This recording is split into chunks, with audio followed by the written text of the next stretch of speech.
Hi friends, good morning.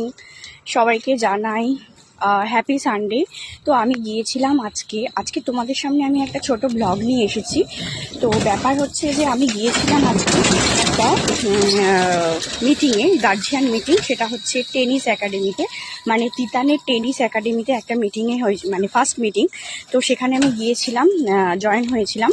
তো সেখানে guardian স্যারদের যে মিটিংটা ছিল তাতে জানতে পারলাম যে দেখো, আমার আজকে সত্যি কথা বলতে কি বলতো, খুব খুব খুব খুব খুশির দিন।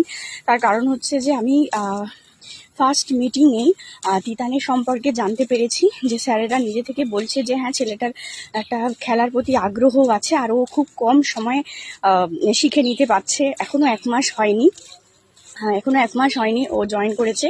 তো তার মধ্যেই ও একটা স্টেপ শিখে নিয়েছে। স্যারেরা খুবই মানে ভালোবেসে ওকে এই কথাটা বললো, আমার সামনে বললো কথাটা। মানে তোমাদেরকে বলে বোঝাতে পারবো না যে আমি কতটা খুশি আজকে, আমি বলে বোঝাতে পারবো না, জানো তো। মানে আমি সত্যি এটা চেয়েছিলাম মন থেকে, আর সেই জিনিসটা করেছে।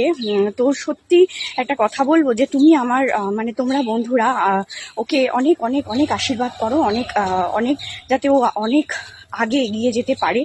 তো এত সুন্দর মুহূর্তের কথা তোমাদের সাথে শেয়ার করলাম। Thank you so much.